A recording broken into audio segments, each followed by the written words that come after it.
Halo, selamat pagi. Eh, saya ingin mengucapkan selamat datang dimanapun kalian berada. Sebenarnya saya benar-benar bahagia bisa dikatakan begitu karena saya kembali bisa mengajar Pertekom. Sebenarnya saya sudah meminta kampus kalian untuk mengajar ini sejak 3 tahun yang lalu, 3 tahun atau 4 tahun yang lalu. Karena saya juga mengajar ini di kampus lain. Dan terakhir saya mengajari ini itu di tahun 2005, bisa dilihat di sini ya. 2015 maksud saya. Jadi 2015 saya berhenti mengajar itu.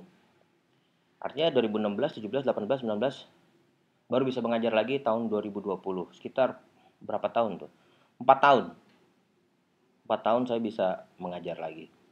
Nah, dalam 4 tahun itu tentu banyak yang telah berubah. Tapi eh, kita tahu juga bahwa dalam perubahan itu apa aja yang berubah kan. Nah, yang jelas perubahan itu gitu harus menyesuaikan diri dengan konten apa yang saya sampaikan. Jadi bisa jadi ada beberapa bahan yang saya sampaikan pada tahun 2015 ya udah tidak relevan lagi tahun 2020. Tapi kan pertanyaannya adalah apa sih yang berubah gitu ya? Mari kita perhatikan satu-satu. Jadi ini ada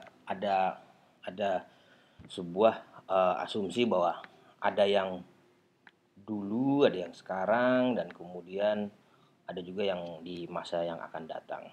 Jadi what is will yang dulu, yang sekarang, yang masa akan datang. Nah, uh, pada dasarnya semua hal ini adalah sebuah tatanan bagaimana kita bisa uh, memahami apa sih pertekom itu gitu. Dan sebenarnya di tempat lain juga sama, cuma dikaitkan dengan perilaku manusia, perubahan sosial. Ada juga yang mungkin pertekom tapi memang mereka banyak menjelaskan tentang aspek-aspek teknis dan biasanya adalah diajarkan oleh orang-orang yang tahu dengan internet ya. Mereka adalah operator, brand manager, mungkin lagi iseng dari saya ingin mengajar, akhirnya mereka punya S2 dan akhirnya mereka mengajarkan ini di kampus-kampus gitu. Ya boleh-boleh aja. Kalian juga bisa lihat silabus tulisannya ya di Google Search silabus perkembangan teknologi komunikasi dan kalian akan lihat eh, banyaknya varian yang kalian bisa dapatkan dengan melakukan ini. Saya setelah melakukan itu, jadi ada ini ya, ada materi, ada rencana pembelajaran, ada macam-macam ya. Tapi again ya, mereka tahun 2008, tahun 2010 saya kira wah, kayaknya memang harus disambungkan dengan fenomena-fenomena yang ada. Apa sih yang menjadi kewajiban ketika kalian belajar suatu mata kuliah?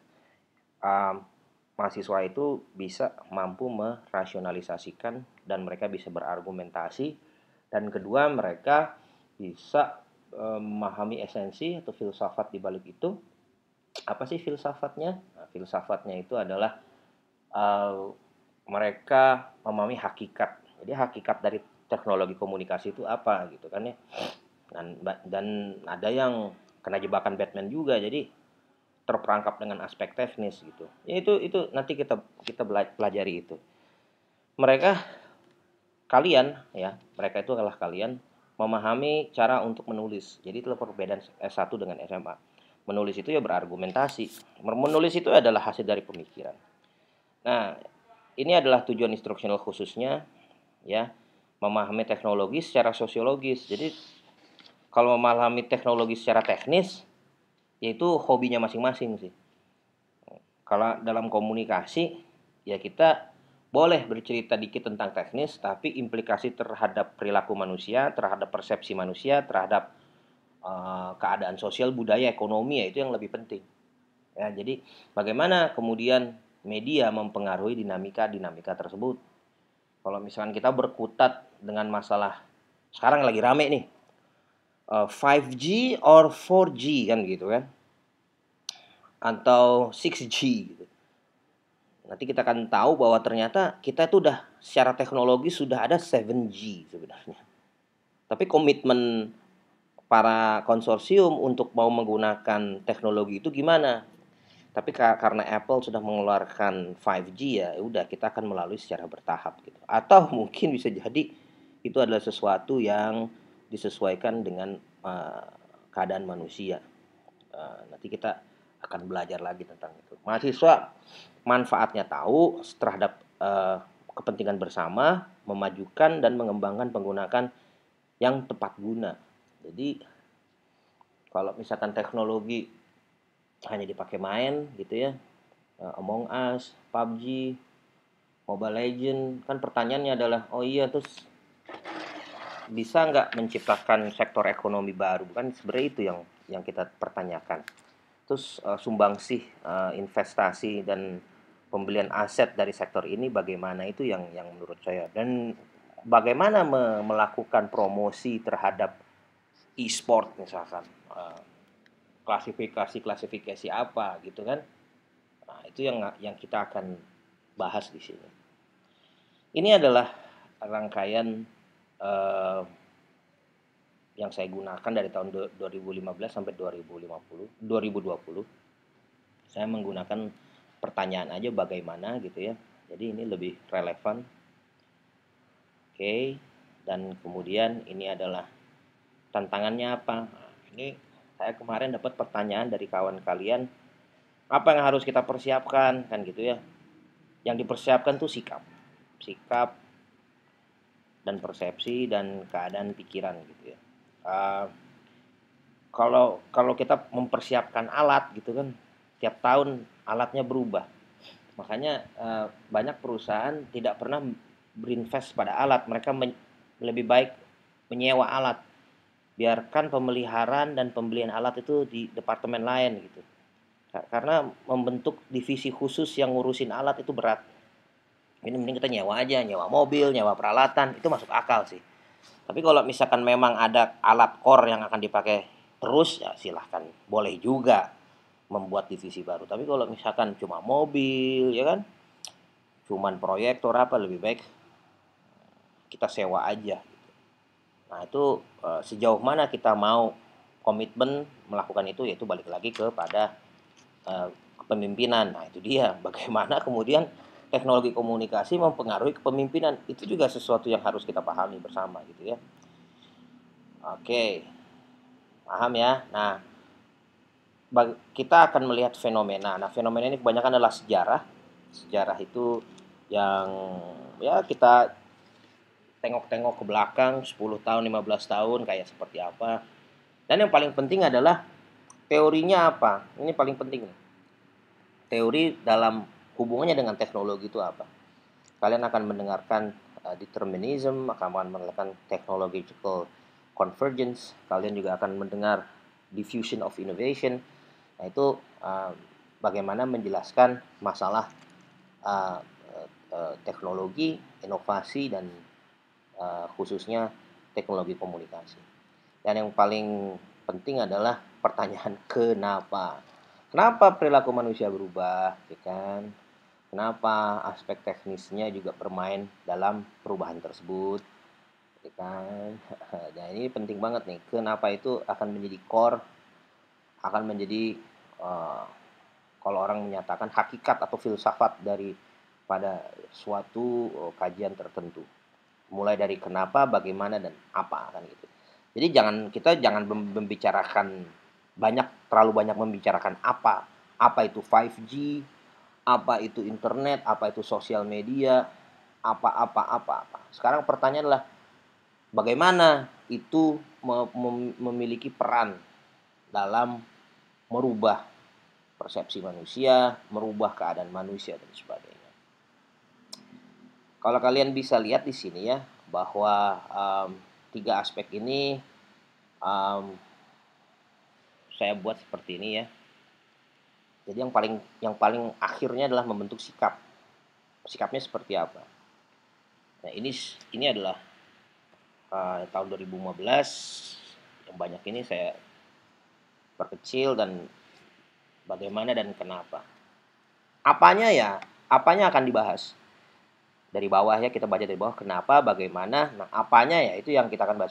Kebanyakan sih sejarah sih, sejarah perkembangan media-media teknologi dan komunikasi.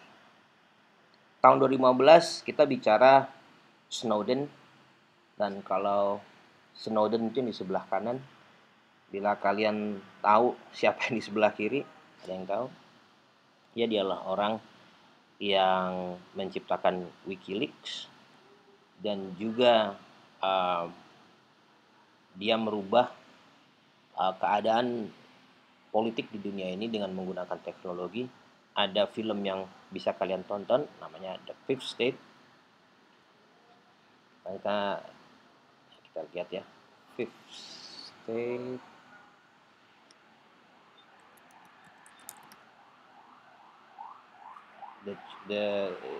Ya, Fifth State itu adalah ya tentang WikiLeaks. Jadi silakan aja tonton ini ya. Ini bagaimana kemudian semuanya berubah dikarenakan oleh teknologi komunikasi. Dan kalian bisa lihat ya, dia sama aja ya. Jadi kenapa kok kita bisa percaya bumi itu datar, kita percaya konspirasi dan sebagainya, apa peran agama dalam perkembangan seperti ini, bagaimana menguji kebenaran, apa semuanya benar atau itu adalah fakta yang belum terjadi dan sebagainya. Ini ya. Oke, tahun 2015 saya membicarakan mereka berdua, dan kemudian tahun 2015 juga bagaimana unanimous menjalankan agenda-agenda politiknya seperti aktivis. Banyak sekali yang mereka lakukan. Sekarang ada di Indonesia katanya ada anarko. Saya tidak tahu apakah anarko ada atau tidak. Pada intinya adalah mereka mencoba mencari keadilan dengan pengetahuan mereka sih. Sebenarnya ada filsafat di balik logo ini ya. Jadi perdamaian yang dilakukan secara bersama sehingga pemimpinnya itu tidak ada. Jadi mereka adalah orang-orang yang melakukan gerakan-gerakan mobilisasi gitu ya, tapi melalui meretas jaringan-jaringan. Nah, kita akan masuk ke saya kemarin mendengar salah satu dari kawan kalian, apa sih Pertekom dengan tujuan dengan current affairs atau perkembangan sekarang ya. Dihubungkan dengan 4.0. Jadi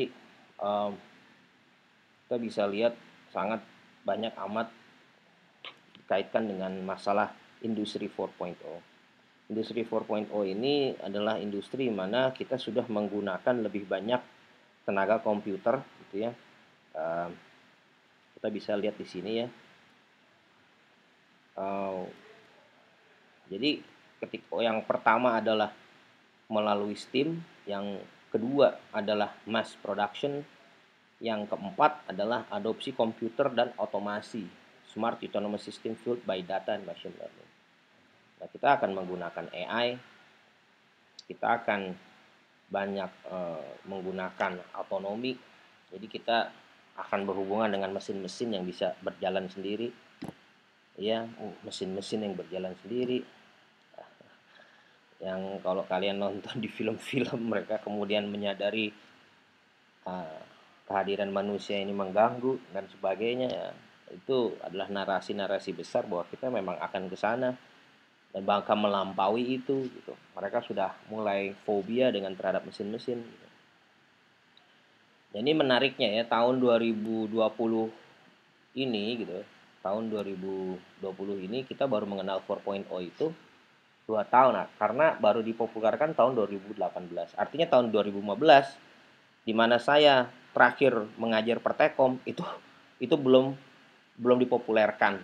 Sudah ada memang tapi belum dipopulerkan.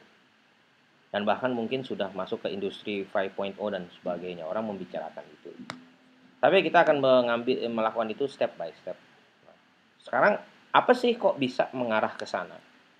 Apa yang terjadi dari 2015 sampai sekarang sehingga kita uh, bisa uh, melihat fenomena yang besar ini. Seperti saya katakan ya, kita kan banyak sebenarnya membicarakan apa, bagaimananya juga akan tersisipkan satu sama lain, dan menurut saya kenapa itu adalah pertanyaan yang kalian harus jawab ya, walaupun nanti saya akan jelaskan nanti di UAS ya. Itu pertanyaan-pertanyaan yang penting yang harus kalian jawab. Tahun 2014 itu Pilpres. Waduh, saya ingat sekali tahun itu nggak ada yang ramah, semuanya kayak kasar semua. Eh, Pencalonan Jokowi pertama itu mengalami suatu kecurigaan yang sangat luar biasa sekali ya. Mereka waktu itu menggunakan, ya ini adalah saingan mereka ya, politik digital ini, dan setelah Indonesia ternyata Amerika juga melakukan pilpres ya kan, dan mereka juga mengalami gonjang-ganjing yang luar biasa juga gitu. Donald Trump akhirnya terpilih jadi sebagai presiden. Di tahun itu lahir cebong, Jasmev ya. Mereka adalah orang-orang yang aktif di sosial media yang mengontrol keadaan politik ya. Sampai sekarang pun istilah ini masih dipakai. Jadi kalian bisa lihat mereka mengatakan bahwa ini nggak mungkin mereka adalah relawan, pasti punya duit negara. Iya, akhirnya mereka mencoba menghubungkan kegiatan politik dengan sumber daya negara.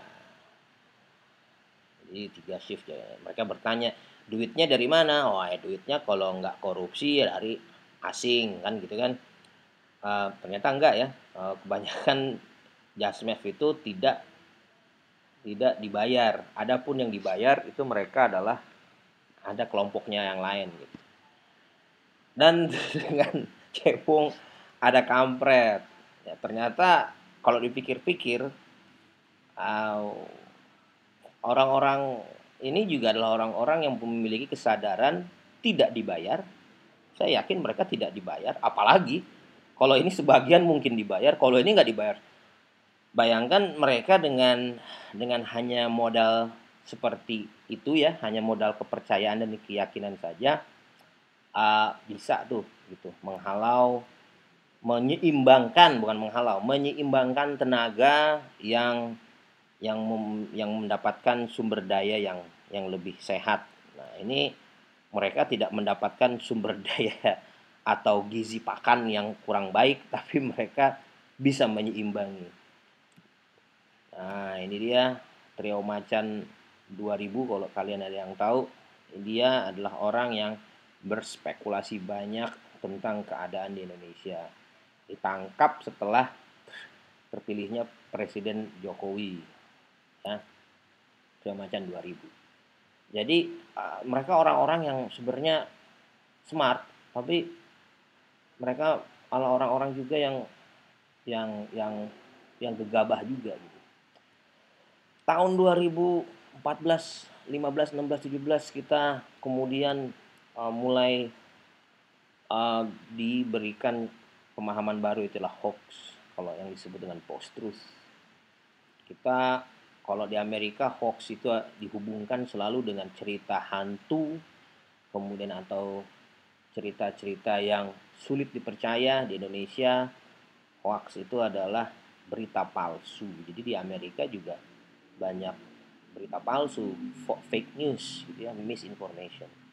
Atau semua hal yang kaitannya dengan kesalahan gitu ya, kesalahan berinformasi, memberikan, tapi akhirnya mereka yang namanya kesalahan informasi itulah bohong. saya nggak bohong sih gitu. Adalah sesuatu yang bisa dipelintir gitu ya, seperti itulah. Eh, Berkembangnya juga beberapa startup seperti Gojek. Gojek itu sebenarnya sudah mulai ramai tahun 2014 ya. Sebenarnya mereka sudah mulai tahun 2010 melalui operator telepon, tapi pelan-pelan mereka menggunakan teknologi luar biasa. Mereka dalam 10 tahun ini menjadi perusahaan unicorn. Grab juga mulai masuk, jadi startup mulai paid up. Jadi PT Karya Anak Bangsa ini adalah salah satu perusahaan yang asetnya melebihi unicorn itu $1 juta kalau nggak salah. Jadi mereka adalah perusahaan yang terdepan dalam inovasi. Uh, Akhirnya juga banyak muncul ojek online ini ya. Tapi hal-hal ini juga uh, tidak bisa menghalangi kemajuan-kemajuan yang lebih cepat lagi. Ya juga nongol banyak hal ya. Dana, OVO, Tokopedia, itu adalah juga fenomena yang harus kita perhatikan. Kita dimanjakan dengan berbagai fasilitas yang mereka berikan, promo-promo ya kan, di mana-mana. Dan kita pikir wow ini luar biasa banget gitu ya. Kita bisa memanfaatkan uh, promosi-promosi yang mereka berikan, dan kita sebenarnya tidak tahu di belakang itu ada apa, sistemnya seperti apa kan. Nah, itu teknis lah. Saya yakin juga tidak semua orang tahu yang terjadi di belakang itu. Jadi, nah kita akan bahas itulah sedikit-sedikit gitu ya. Oke. Tahun 2019 adalah Pilpres kembali, dan terjadi sangat ketat banget gitu ya. Um, Orang sampai merasa bahwa tahun itu adalah tahun tahun yang gawat gitu. Kalau terpilih lagi ini bakal gawat, kalau kaum yang ini juga mengatakan kalau itu terpilih itu akan jadi gawat. Dua-duanya merasa bahwa dunia akan berakhir dengan pilpres ini. Jadi luar biasa, mereka itu, maksud saya, ada informasi gitu yang mengatakan bahwa dengan pilpres ini kita hancur gitu. Ya, kita hancur, kita bubar, wah, antek-antek asing dan sebagainya. Ternyata kalau kita pikir-pikir, kita kita uh, kita fine fine aja sih, tapi kita memang harus lebih memperbaiki diri gitu. Ini yang menurut saya penting sekali untuk dipahami gitu. Apa yang harus diketahui, yaitu kan um, aspek-aspek apa yang harus kita bangun, kita gali, kita perbaiki, hal-hal seperti itu. Uh, Negara ini tidak seperti orang yang kehabisan tenaga lalu mati gitu. Negara ini bisa hidup melampaui usia manusia. Kayak di Amerika, mereka sudah merdeka selama 200 tahun lebih gitu ya. Dan bagaimana mereka bisa survive itu gitu. Yaitu melalui politik dan sebagainya. Indonesia juga bisa melakukan itu sebenarnya. Dan kita harus memiliki hal-hal uh, yang breakthrough gitu ya. Contohnya Soekarno waktu itu mengatakan kita ingin mengganyang Malaysia waktu itu sih. Sekarang udah nggak relevan sih politik-politik mencari musuh itu gitu. Apa relevansinya sekarang? Itulah politik mencari kawan contohnya gitu. Di tahun yang itu juga ada US trade war yang sampai sekarang juga seperti lagi rame dengan ditandai dengan TikTok akan ditutup, dan kita diminta untuk kita dipertanyakan keterpihakan kita apakah ke Amerika atau ke Cina, dan sebenarnya apa yang bisa terjadi di situ ya, itu yang kita harus pahami. Dan of course terjadinya corona inilah luar biasa sekali, dan ini yang menghantui uh, survivability kita hingga sekarang. Menurut saya ini adalah suatu kemajuan teknologi yang sangat luar biasa sekali. Bisa ini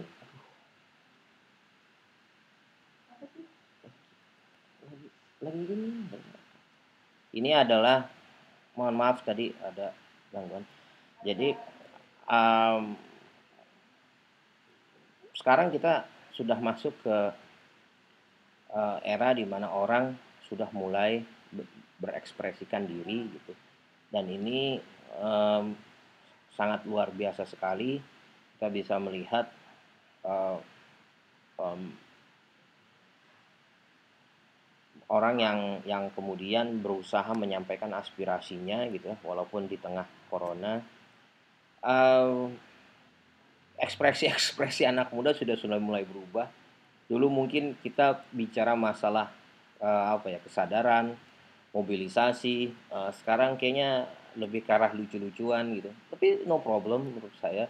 Inilah, zeitgeist-nya anak-anak sekarang, yang kita bisa temui di ranah umum seperti itu. Mmm, ini ya pertanyaan-pertanyaannya ya, apakah pesannya berubah? Apakah teknologi orang cerdas? Kalau teknologi membuat orang cerdas, seharusnya mereka sudah bisa menjawab pertanyaan apakah komunis akan bangkit lagi kan. Ternyata enggak ya. Ternyata alat alat itu digunakan untuk mempertanyakan, realitas sekarang gitu. Eee, Emang ini benar yang kita hidup sekarang seperti ini gitu.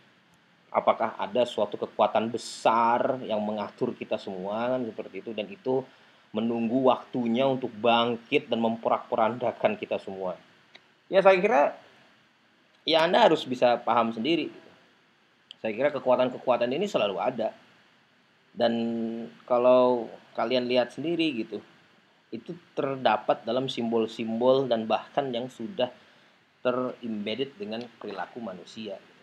Saya dulu pernah dikatakan bahwa, oh ya, kekuasaan ini ada dimunculkan dari manusianya itu sendiri gitu. Kekuasaan itu adalah, apa sih kekuasaan yang hakiki itu, yang paling besar itu, ya direfleksikan dengan perilaku manusia gitu. Sama juga, apakah suatu ideologi itu kemudian akan ada sesuatu yang memang tersembunyi dari realita itu? Ya tentu ada gitu. Tapi kita tidak memiliki alat untuk memahami itu gitu. Lagi-lagi alat untuk memahami semua itu ya otak gitu. Kita tidak bisa membebankan suatu suatu pemahaman kepada orang lain. Akhirnya kita kita sendiri yang harus memahami perubahan-perubahan itu. Saya kira itu aja yang bisa saya sampaikan. Nanti akan saya sampaikan suatu tanggapan dari kalian, suatu pertanyaan yang harus ditanggapi oleh kalian. Jadi semoga ini bisa menjadi, kuliah pembuka. Terima kasih. Assalamualaikum warahmatullahi wabarakatuh.